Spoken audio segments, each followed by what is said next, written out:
Bali, hello ulit ano. So, may gawa ulit tayong welding inverter, yung brand Easy Weld.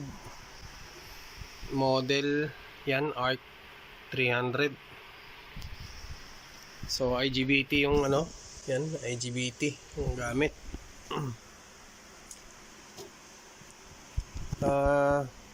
Ang trouble pala nito, pakita ko yung trouble. So, diode mode tayo.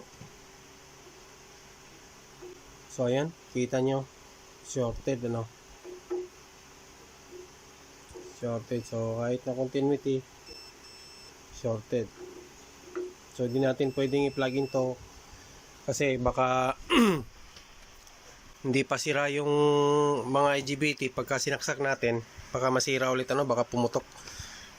So, may mga ganong instances ng mga ganitong klaseng welding na pagka shorted yung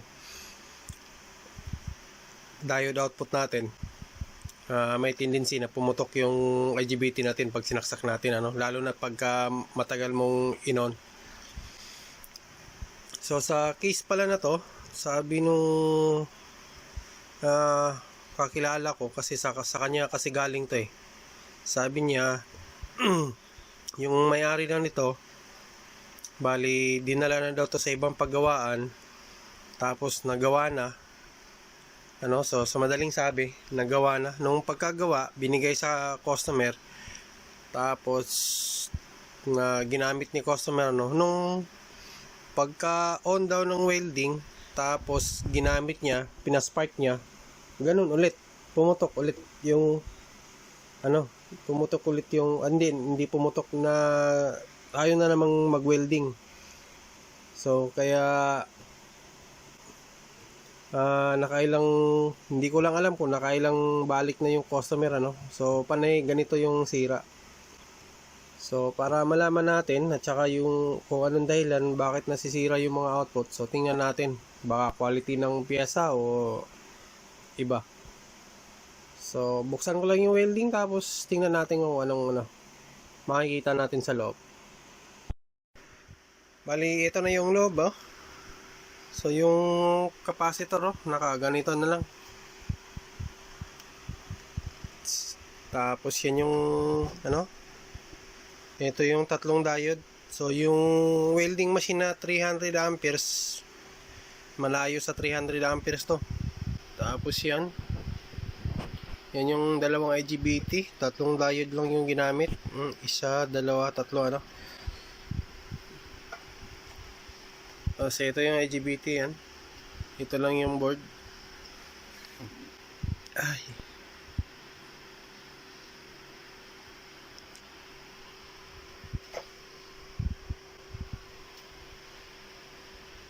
So tanggalin ko muna yung board sa chassis para maano natin, ma-repair natin ng maayos to.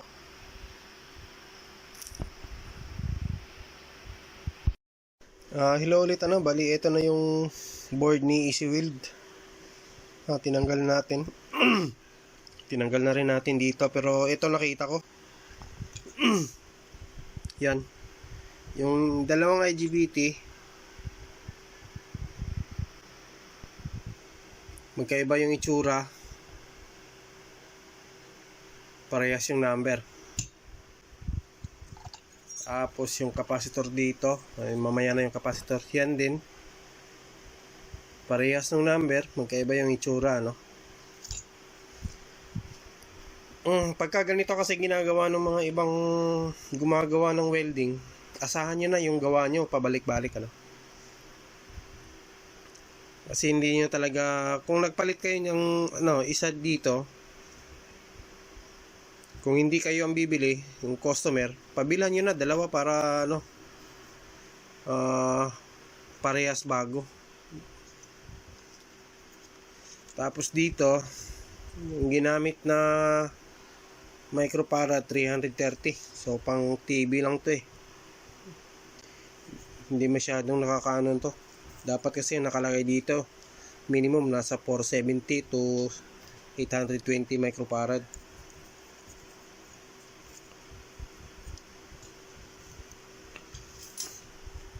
Yan. So tinanggal na natin yan para makita natin yung So bali dito sa sa likod, kalimitan kasi nung gumagawa, hindi lang naglilinis, no? Ganito lang, pagkatapos maghinang, ganyan lang, pababayaan ng ganyan. Andun din. Mostly ginagawa ng mga technician, ganito lang, wala na. Pero pagka ako kasi ito gumagawa, talagang linis na linis yan. So tatanggalin muna natin ng mga piyesa, tapos mag-testing tayo ba't panay nasisira yung mga output nito. Tsaka para ma-check na rin natin yung signal ng dalawang IGBT natin kung maayos ba. So post ko lang yung video para hindi masyadong haba yung video natin. Tapos ito, tanggalin ko na rin to. Balik tayo dito sa board na to, So pinagtatanggal ko na yung mga transformer. Yan, dito yan. At saka isa yung dito. Yan. Tapos yung IGBT, tinanggal ko na rin para matesting natin, Pero saka ko na ite-tester to. Tapos yung capacitor dito, yan. Ito buo pa naman, pero ito yung isa. Pakinggan nyo muna. Yan, Maalog na. So yung pinalit, sira din. Ay nako, daming tsaka yung board na to, ang dami na palang pinalitan ng piyesa dito, kaya siguro hindi mapatino-tino, kaya babalik din natin sa yan, sa dati, sa original na mga piyesa. Tapos dito, yan, kailangan ko pa rin linisin to kasi ang dami pa rin mga alikabok sa loob, sa ilalim. Yan, so kailangan ko munang linisin yan para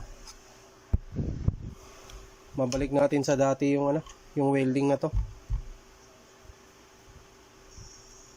So bali ipopost ko lang yung video ulit, para hindi masyadong mahaba yung natin. Sabagay hindi pa naman ako magre-repair ngayon.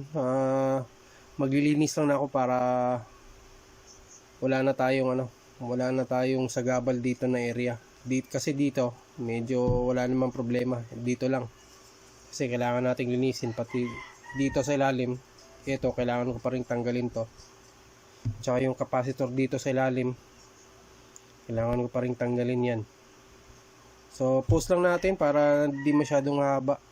Saka na tayo mag-full video pagka nag-repair na tayo, Balik tayo dito, So tapos na nating malinis to. Yan, tinanggal natin yung mga piyesa rito para yung mga alikabok na medyo makapal na yung kapit o kumakapit na dito sa PCB natin, patatanggal natin. So kaya tinanggal natin yan para malinis natin ng maayos, Kaya naman tayo hindi nag-aalala kahit na tinatanggal natin yung mga piyesa rito kasi nga may diagram tayo dito, board view. Yan, yun yung board view natin. So ganito yan. So bali yan. Kaya nagtatanggal natin yan, may babalik din natin sa sa original na lagayan ng mga piyesa. Tsaka minsan kasi yung mga ibang technician na gumagawa hindi na kasi nililinis yung mga ibang piyesa rito. Gawa nga ng time consuming masyado, basta magawa lang, ayos na sa kanila. Pero tayo, hindi tayo ganun. Talagang para natin, ito pa nga, marami pa nga dito, pero yan, madali na lang kunin yan kasi lang natin ng compressor ng hangin para mawala yan. Tapos yung mga piyesa rin natin na pinagtatanggal, nilinis din natin, So ayan, pinaglinis natin yan. So ngayon babalik na natin. Tapos para matrouble din natin. At saka may isa pang napansin ako dito. Ito, nilagay ko na to kasi mamaya gagamitin natin to. Testing natin pang ground. Dito pala, ewan ko lang sa sinong gumawa nito nung una, no? Kasi may napapansin nyo rito. Kadalasan kasi na yung iba na nagtatanggal o gumagawa ng welding, kahit natanggalin niyo yung pyesa at saka hindi niyo nilinisan, mapapansin kasi nung ibang technician na talagang may kinuha kayong pyesa rito, kasi nga yan, halata masyado. So buti na lang meron tayong board view nito, kaya may babalik din natin yung mga pyesa na pinagtatanggal dito.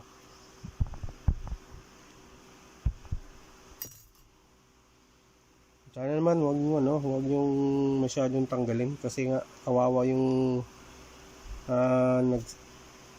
yung ibang technician na gumagawa din na walang alam sa mga pyesa rito, hindi na magagawa yung welding. Sa dito mga ganito, pagka ito tinanggalan natin pero di pa natin nilinis yan, kaya naman mapapansin nyo, tanggalin natin yung ilaw. Pagka masyado kasing alata na ginawa, kita nyo may bakas ng mga residue ng panghihinang. Pagka hindi nyo nilinis yan, hindi talaga hindi mawawala.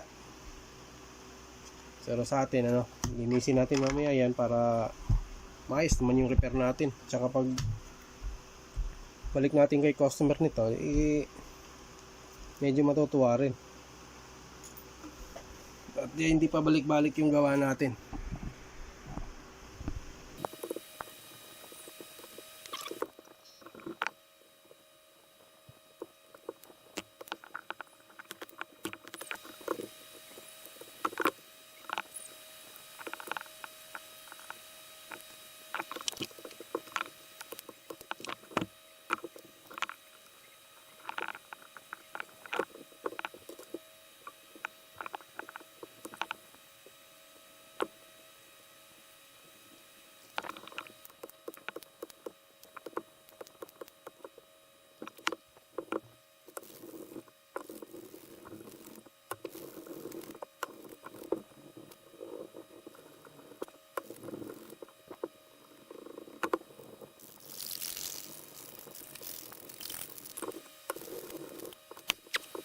So bali dito na lang kailangan nating mapalitan ng malagyan ng bagong pyesa to.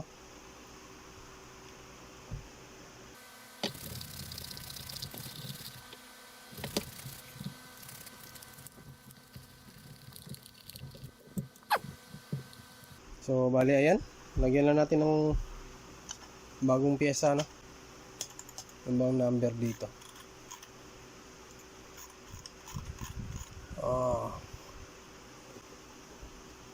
200 at saka 100.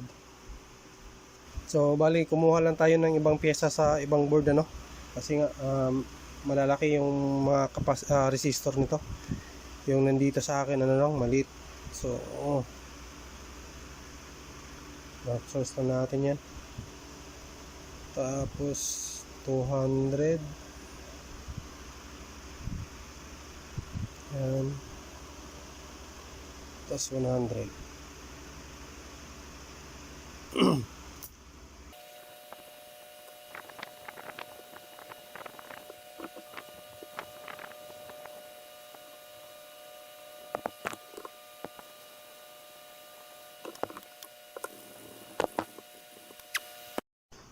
So bali ngayon maglalagay na tayo ng supply para matesting na natin yung mga dito, mga signal ng natin, IGBT natin. Kasi sira yung mga IGBT, so titingnan muna natin yung driver side dito, yan, kung may nasirang pyesa ba, so saka na yan pag so bali focus ko lang, tapos maglalagay lang ako ng dito ng mga supply natin, tapos balik ulit tayo. So balik tayo dito, so naglagay na tayo ng power supply dito, tapos naglagay na rin tayo ng test point. So makikita nyo naman yan, yung test point, yung isa nakakabit na yung scoop natin. So ngayon tingnan natin dito sa scoop kung okay ba yung signal, no? So bali ayan, tapos tingin tayo dito. Ito yung ilaw, yan. So reference natin yan, so on natin. So ayan, may signal tayo. Push lang natin. So bali yung reference natin is 20.4 volts, 47.62 kilohertz. So tandaan nyo yung signal, baka kukumpara natin dun sa kabila kung parehas lang ba. Tapos tandaan nyo dito, lahat may pointer sa baba, no? Sana yung kabila ganun din. So lipat natin dito.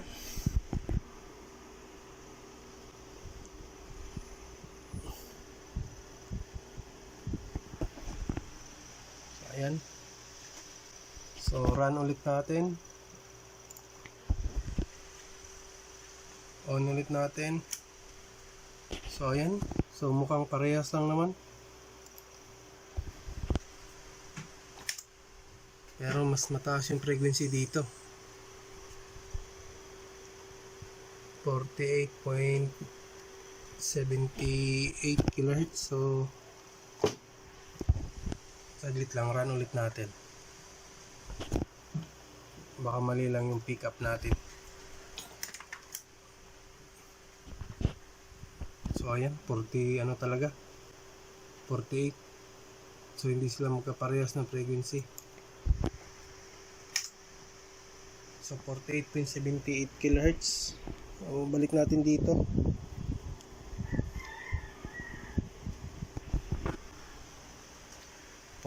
Tandaan nyo, 48.78 kHz.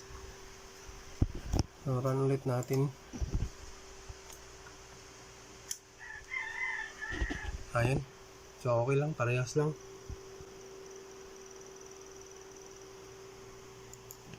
So ayan. So bali okay yung signal natin. So baka buo din yung IGBT dito. So try natin yung tester,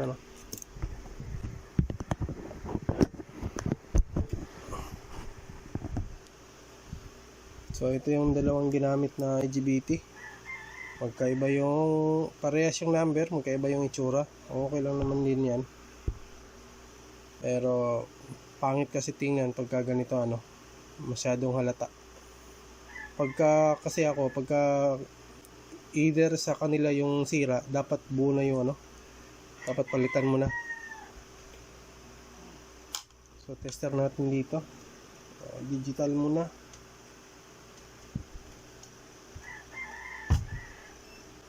Continuity tayo.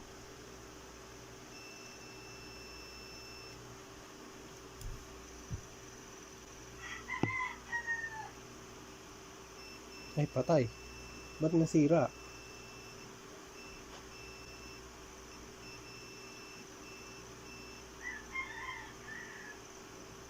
Dito wala.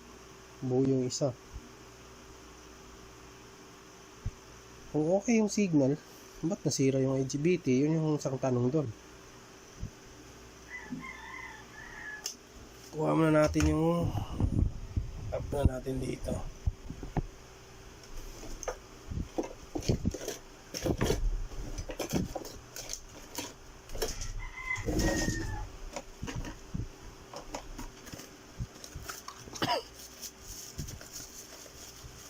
Labas natin yung tester natin na pang tester dyan. Ginagamit ko lang to dito lang sa mga kasi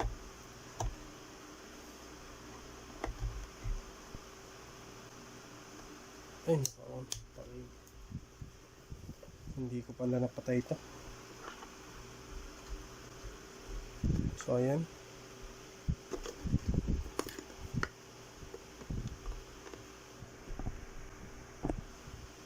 So ayan, ano lang natin ng konti.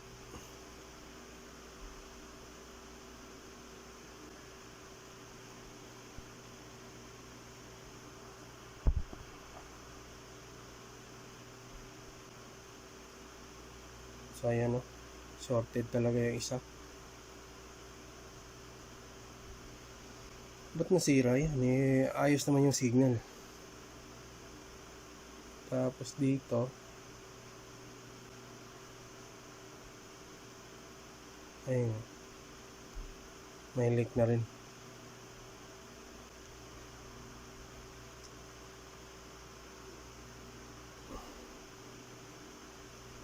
Napapansin nyo, may leak na dito. Ba't nawala?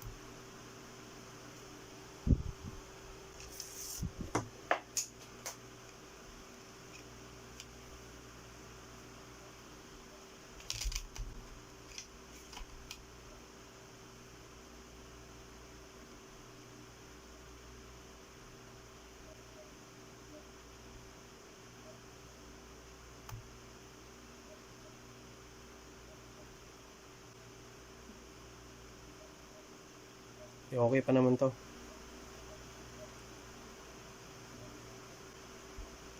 Pagka ito yung tester na ginamit natin, walang paltos to. Dapat wala. Ayan. So okay yung isa. Tapos tester na rin natin yung diode na 3. Ito rin yung diode. Yan. Pansinin nyo yung number. Makakaparehas naman number mo. Kakaiba lang yung appearance. Testerin natin sa kanila kung saan sa kanila yung may sira dito.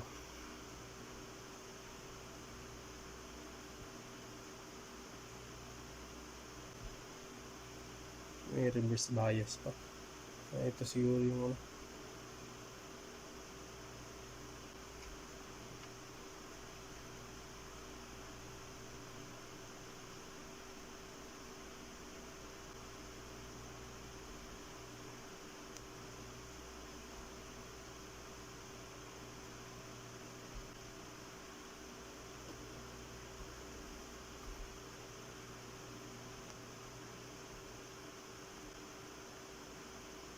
so buo to.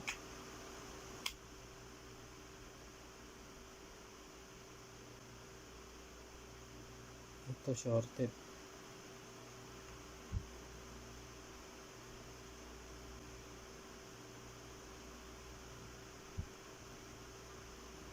May leak din to, yung isang pa may leak. Shorted din. So bali isa lang yung nasira. Siguro kaya nasira to. Ay hindi. Kaya nasira yung isang natin, yung isang IGBT sa tingin ko. Matagal na ni customer to. Nang hindi na mag-spark to. Naka-on pa rin yung sinusubukan pa rin niya yung pa-sparkin yung electrode, kaya ayaw na mag-spark. Habang tumatagal, pumuputok yung IGBT natin. Kaya parating yung tatandaan pagka sira yung shorted lalo na shorted yung output natin, saglit.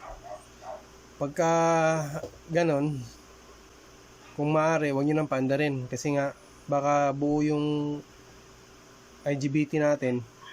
Pagka pinaandar nyo pa, baka masira man. Pero pagka pinaandar nyo, dapat saglit lang. So palitan natin to. So yung board, buo na yung board natin. Wala na yung problema yung natin. Wala nang problema yung board natin. At saka isa pang binalik natin yung dito, yung tatlong dito na tinanggal. So binalik natin yan. Kumuha lang tayo sa ibang board kasi medyo may kalakihan yung resistor. Yung nasa akin maliliit. Kaya siguro yan din yung isang dahilan ba't nasira yun. At saka yung sa dumi, mga alikabok. Yung mga iba na sa ilalim na ayaw na matanggal, kaya tinanggal natin dito lahat, tapos nilinis natin. Tapos ngayon lalagay na natin yung capacitor.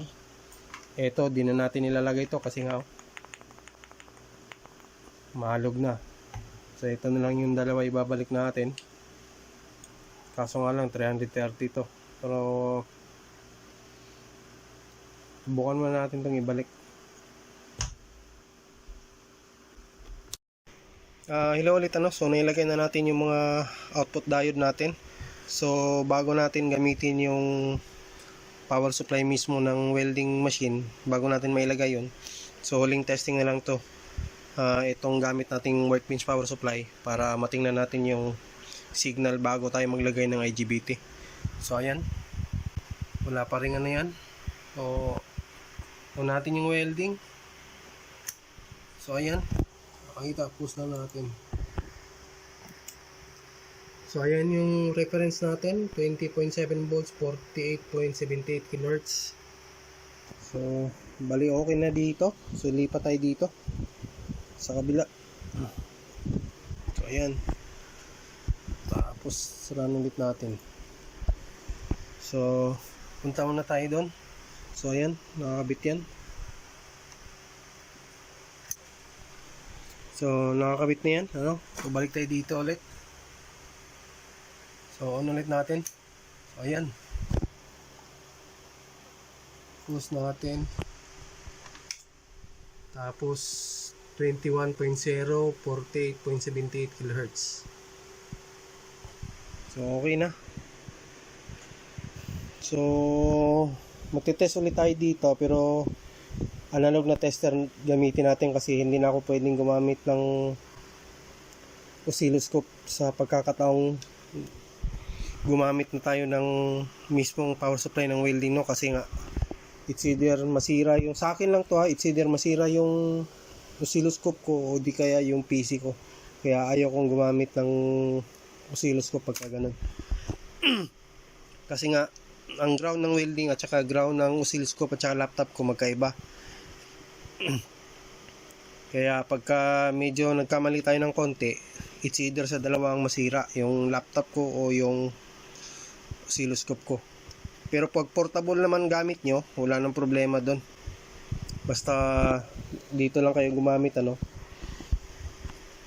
Ang gusto ko kasing makabili pa ng isang scope para makita ko yung signal ng ano, ng power supply natin, kasi maraming nagbebenta sa online o di kaya dito kahit nasa local na kala mo naman maganda yung IC na yan, pero pagka tiningnan mo sa oscilloscope wala.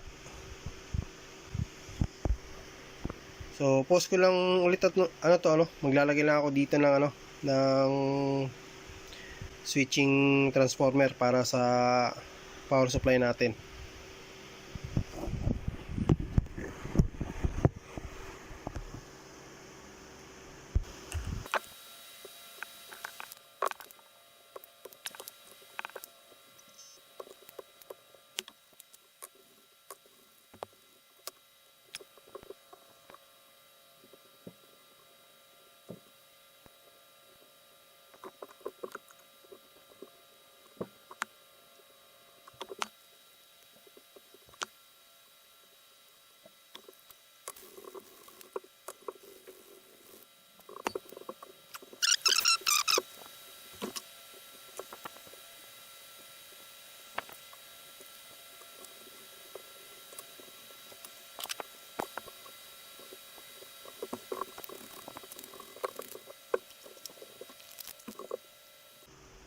So gamit tayo ng analog tester, set natin ng 50 volts AC. So tingnan natin yung signal dito. Tapos naglagay na tayo ng yan switch. Okay, on na natin to.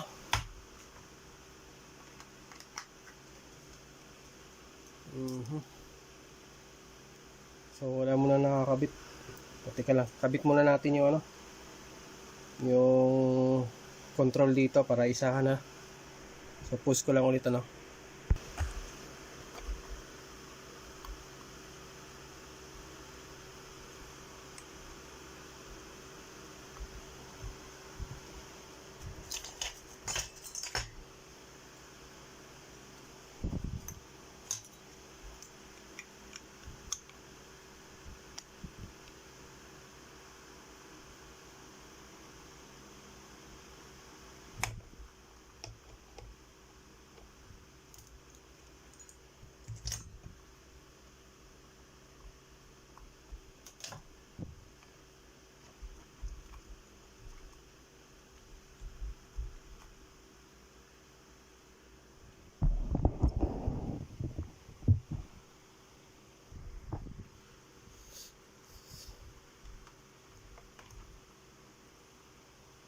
So testing tayo ano.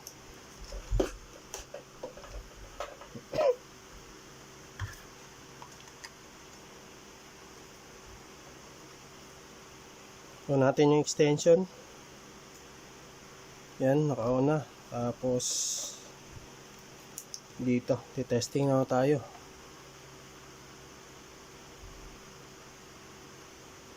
So tingnan nyo lang yung tester ha. So on natin. Yun, nag-on. So dito rin. Ay, hindi makita. Yan, meron. So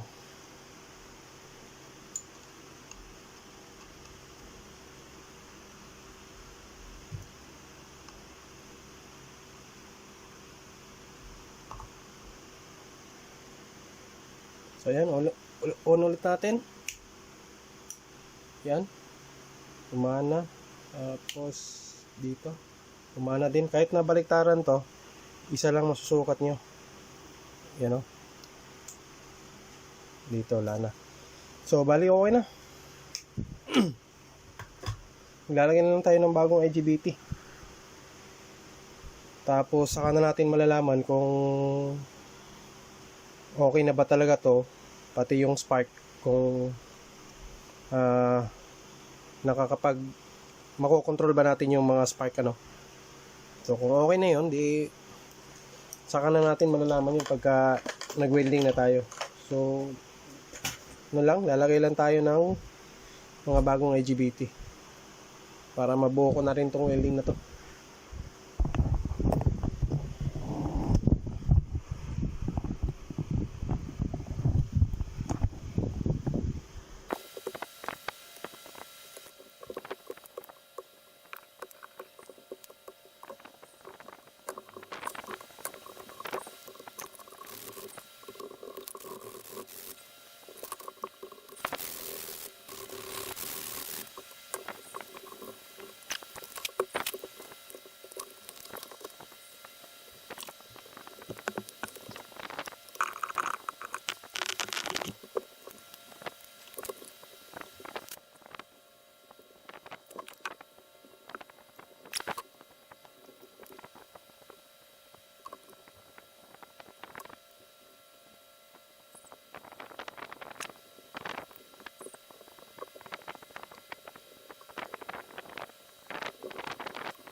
Mas maigi siguro lagay na lang natin sa chassis ano para kasi parang may mga ano dito sa ano ko basahan.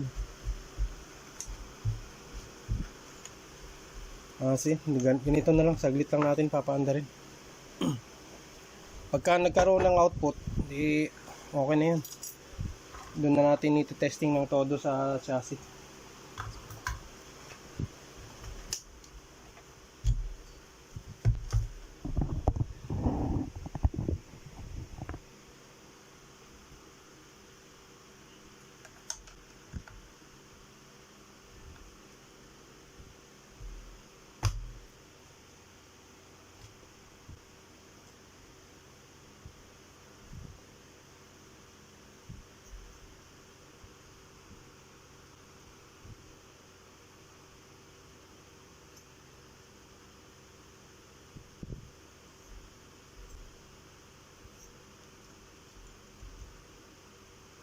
Yan, tapos dito.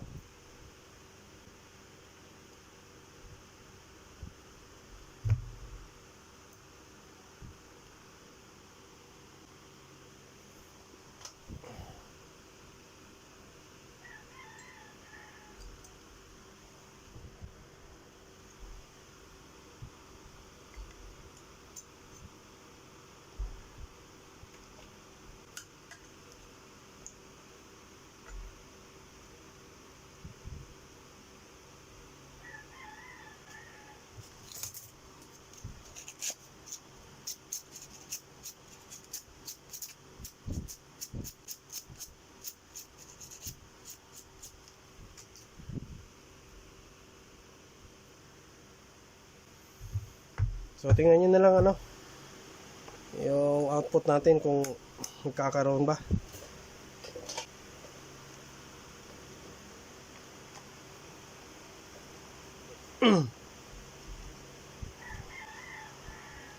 So on natin, tapos on na rin natin. Makikita nyo naman to, ilaw naman yan, magkakaroon naman ng display yan. For the meantime, ganyan lang muna.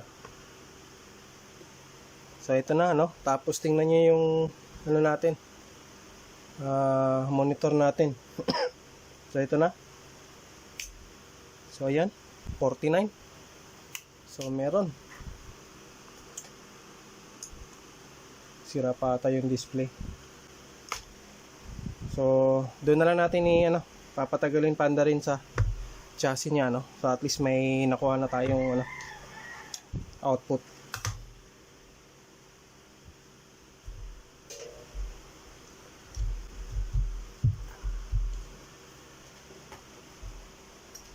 So popost ko lang yung video, ay kakabit ko lang to sa chassis. So bali andito na sa labas iti-testing na natin si Easyweld ARC 300.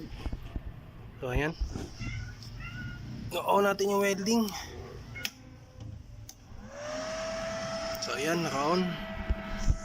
So set tayo ng yan 124. Try natin kung nag-spark.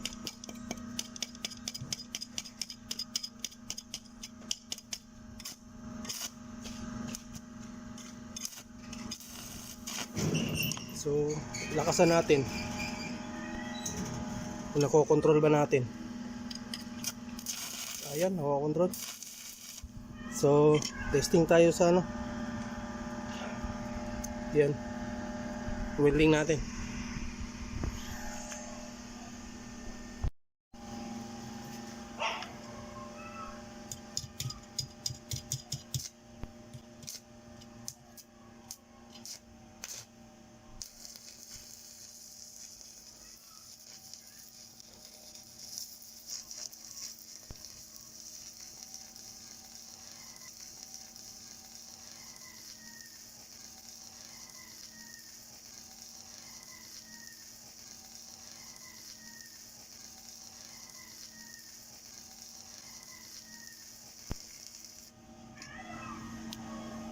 So balik tayo dito sa loob So inassemble na natin si Easyweld ARC 300. So nakita naman nyo yung welding kanina. Okay naman, na-adjust naman natin, nako-control naman natin yung arc. So okay na. Bali ayan na yung itsura nya. Bali ngayon magpa-final test na lang tayo bago ko to ibigay kay customer o bago ko ipaalam kay customer na okay na yung welding nya. At saka sa lahat ng sumusubaybay at saka tumatangkilik sa mga video ni Tagong Pix sa mga gawa natin. So ako po taos pusong nagpapasalamat sa inyo at sa walang sawang pagsubaybay nyo sa aking channel, mumunting channel So nais ko lang na makatulong sa ibang gumagawa o tsaka nagdi-DIY kasi napakahirap minsan na gumagawa ng wala man lang nagtuturo kasi sa akin din nagsimula ako walang nagturo sa akin so ito na final natin, paandarin natin. So ayan, so monitor tayo. So may 50 volts tayo na output. Huwag kayong mag-alala sa output kung mahina pero kung malakas yung kuryente nyo, nagbabago din yung output niyan. So doon lang yan huwag niyo masyadong alalahanin yan. Ang importante sa welding na inverter is nakokontrol niyo yung arc. Kasi pagka hindi na-control yon, may something dun sa welding na ibang problema So hindi ko na papahabain. So sa mga tumatangkilik at saka nanonood kay Tagong Pix, maraming salamat po. So hanggang sa muli, kita-kita ulit tayo.